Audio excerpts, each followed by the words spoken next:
તેમણે મહામાત્ય ઉદયનની એક ઈચ્છા તો પૂરી કરી, પણ હવે ગિરનાર તીર્થ પર પગથિયા બનાવવાનું બાકી હતું. એ ઈચ્છા પૂરી કરવાની બાકી હતી.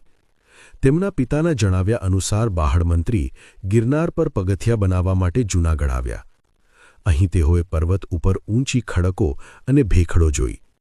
તેઓએ પર્વતનો વિરાટ ઘેરાવો અને વાદળો સાથે વાત કરતા શિખરો જોયા. તેઓ આ બધું જોઈને શરૂઆતમાં મૂંઝાઈ ગયા કે આટલા ઊંચા વિરાટ પર્વત ઉપર રસ્તો કઈ રીતે બનાવવો.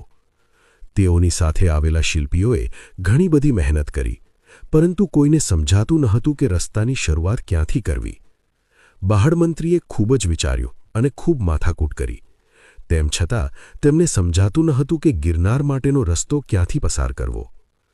ત્યારબાદ તેમને ગિરનારની રક્ષા કરનાર મા અંબાની યાદ આવી. તેઓ સંકલ્પ કરીને માતા અંબાના ચરણોમાં બેસી ગયા.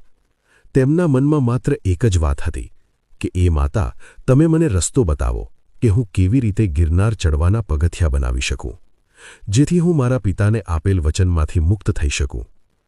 તેઓએ માતાના આશીર્વાદ લેવા માટે ઉપવાસ શરૂ કર્યો. દિવસો વીતવા લાગ્યા. 3 દિવસ થઈ ગયા. મંત્રીને વિશ્વાસ હતો કે અણધારી રીતે માતા મારી આ સમસ્યાનો ઉકેલ જરૂર લાવશે, અને બન્યું પણ એવું જ. તેમનો વિશ્વાસ સાચો ઠર્યો. 3જા ઉપવાસના અંતિમ દિવસે માતા અંબા હાજર થયા અને કહ્યું કે હું જે રસ્તે અક્ષત એટલે કે ચોખા વેરતી જાઉં એ રસ્તે પગથિયાનું સર્જન કરજે. આ સાંભળીને મંત્રી ખૂબ ખુશ થયા. વાતાવરણની અંદર આનંદ છવાઈ ગયો. માતા અંબિકા ગિરનારમાં મુશ્કેલ રસ્તાઓ વચ્ચે ચોખા વેરતા ગયા અને માતાના રસ્તે રસ્તે પગથિયાના ટાંકણા પડતા ગયા. એક ક્ષણ તો એવી પણ આવી કે જ્યારે વાતાવરણની અંદર ટાંકણાઓનો ધ્વનિ જ ઘૂમી વળ્યો.